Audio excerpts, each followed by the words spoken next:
നീ എന്താ ചില കുറ്റവാളികളെ നോക്കുന്ന പോലെ എന്നെ നോക്കുന്നേ? അപ്പൊ ചോദ്യം ചെയ്യുന്നതിന് മുന്നേ കുറ്റവാളിയാണെന്ന് സമ്മതിച്ചു അല്ലേ?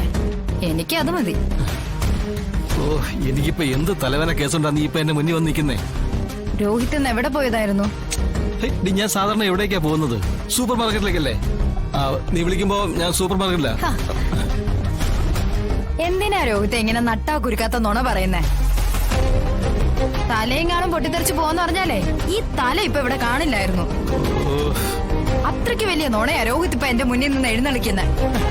എടി നിനക്കിപ്പോ എന്താ വേണ്ടത്? ഇന്ന് നിങ്ങൾ എങ്ങോട്ടാ പോയെന്ന് എനിക്ക് അറിയണം. ചേട്ടാ, ഇത് വലിയ കഷ്ടമായല്ലോ. അതെ, ഞാനൊരു പുരുഷനാ. എനിക്ക് ഇഷ്ടമുള്ളിടത്ത് പോകാനുള്ള സ്വാതന്ത്ര്യം എനിക്കുണ്ട്. അതൊക്കെ കല്യാണം കഴിയുന്നതിന് മുൻപ്.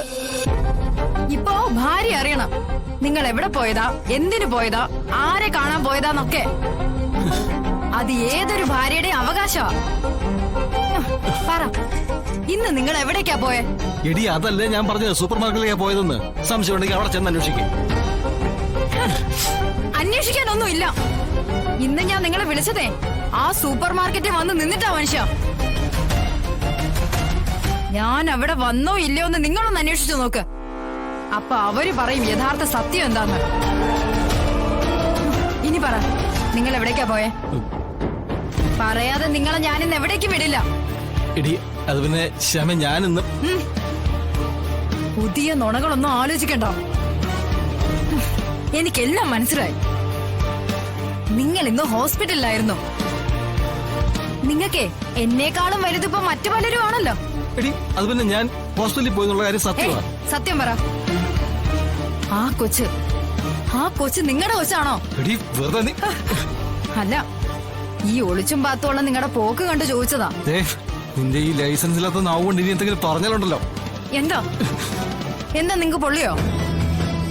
എനിക്കറിയാം നിങ്ങക്ക് പൊള്ളും. കാരണം നിങ്ങളുടെ ഉള്ളിലെ എന്നോട് കാണിച്ച ചതിയാ, കൊടും ചതി. അലറണ്ട, അലറിയിട്ട് യാതൊരു കാര്യമില്ല. കാരണം ഇതെന്റെ വീടാ. ഇടി അപ്പൊ ഞാൻ നിന്റെ ആരുമല്ലെന്നാണ് പറഞ്ഞു വരുന്നേ? ആയിരുന്നു, പക്ഷെ ഇപ്പൊ അല്ല. എന്നേക്കാൾ സ്ഥാനം നിങ്ങളിപ്പോ കൊടുക്കുന്നതേ എന്റെ വല്യച്ഛയ്ക്കാ. നിങ്ങളുടെ കുഞ്ഞനല്ലേ അത്? നിന്നെ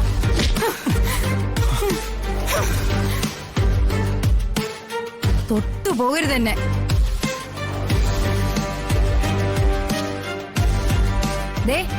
തന്റെ കയ്യാങ്കളിയൊക്കെ എടുക്കേണ്ടതേ തന്റെ വീട്ടിലാ. തന്റെ ശബ്ദം ഉയരേണ്ടതും ആ വീട്ടിലാ, അല്ലാതെ ഇവിടെ അല്ല. ആ പിന്നെ അവിടെ തന്റെ വീട്ടിലെ താനിപ്പോ ഒന്നും അല്ല. അവിടെ കാര്യങ്ങൾ നോക്കുന്നതേ വേറെ ആളുകളാ, നട്ടലുള്ള ആണുങ്ങള്. ഇല്ലെങ്കി താൻ പറ, ശിവൻ ആരാ വീട്ടിലെ? തന്നേക്കാൾ സ്വാതന്ത്ര്യവും അവകാശവും ശിവൻ എങ്ങനെയുണ്ടായി? അതിന്റെ അർത്ഥം തനിക്ക് അവിടെ വിലയില്ല ഇവിടെ വിലയില്ലെന്നല്ലേ?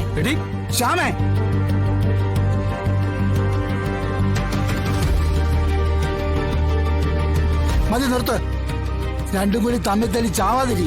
നിർത്തി, ഇതോടുകൂടി അങ്ങ് നിർത്തുവാ. ആ നശിച്ച കൊച്ച എല്ലാത്തിനും കാരണം.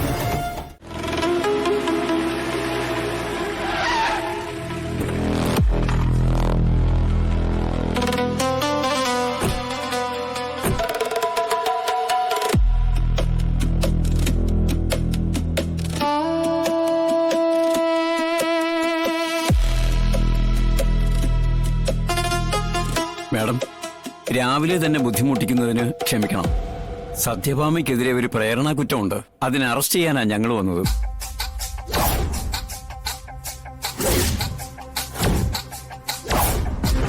അറസ്റ്റ് ചെയ്യാനോ? എന്തിന്? എന്ത് പ്രേരണാ കുറ്റം?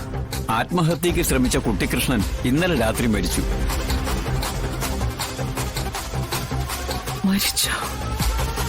മരണകാരണമായ അയാൾ പേപ്പറിൽ കുറിച്ചിരിക്കുന്ന പേര് സത്യഭാമയുടെയാ.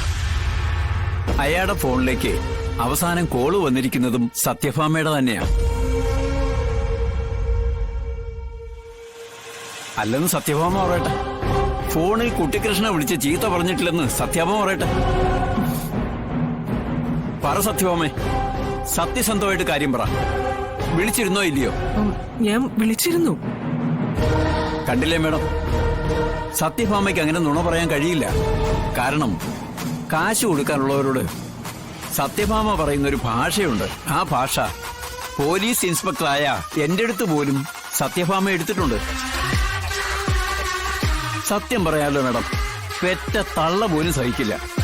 എന്നെപ്പോലെ ഈ നക്ഷത്ര ചിഹ്നമുള്ളവനെ ആ രീതി പറയാമെങ്കിൽ കുട്ടിക്കൃഷ്ണനെ പോലുള്ള അയ്യോ പാവം കേസുകളെ എന്തൊക്കെ പറഞ്ഞിട്ടുണ്ടാവും. ആ പവറിന്റെ പുറത്ത് അയാൾ കയറി തൂങ്ങി. അറസ്റ്റ് ചെയ്യാതെ വേറെ മാർഗമില്ല മാഡം. സോമശേഖരനപ്പോ പക പോക്കാൻ തന്നെ തീരുമാനിച്ചു അല്ലേ? സത്യസന്ധതയോടെ ജോലി നോക്കുന്നതിന് അങ്ങനെ ഒരു വാക്ക് ഉപയോഗിക്കണോ മാഡം? മരണമൊഴി പോലെ അവൻ എഴുതി വെച്ചിരിക്കുന്ന പേരുകളിൽ ആദ്യത്തെ പേര് സത്യഭാമയുടെ പേരാ. സാഹചര്യ തെളിവുകളും സത്യഭാമയ്ക്കെതിരാ. അങ്ങനെ ആരെങ്കിലും എന്തെങ്കിലുമൊക്കെ എഴുതി വെച്ചു എന്ന് പറഞ്ഞ് വെറുതെ ഒരാളെ അങ്ങനെ അറസ്റ്റ് ചെയ്യാൻ പറ്റുമോ? അത് തെളിയിക്കേണ്ടത് കോടതിയിലാണ്. ഞങ്ങൾക്ക് ഞങ്ങളുടെ ഡ്യൂട്ടി ചെയ്യണം മാഡം. മുകളിൽ നിന്ന് ഒരുപാട് പ്രഷറുണ്ട്. കുഞ്ഞിനെ അങ്ങോട്ട് കൊടുത്തിട്ട് ഞങ്ങളുടെ കൂടെ വരൂ. സത്യമ്മ ധൈര്യമായിട്ടിരിക്കെ. ഇതിലും കടുത്ത പനി ഉറഞ്ഞു തുള്ളി വന്നിട്ട് പോയി പണി നോക്കാൻ പറഞ്ഞിട്ടുണ്ട് നമ്മള്. പിന്നെയല്ലേ ഈ ജലദോഷപ്പനി. ഇവരവരുടെ ഡ്യൂട്ടി ചെയ്യട്ടെ. സത്യാമ്മയ്ക്ക് ഒരു ആപത്തും വരാതെ ഞാൻ നോക്കിക്കോളാം. കുഞ്ഞിനെ അങ്ങോട്ട് വാങ്ങ്. സത്യമേ.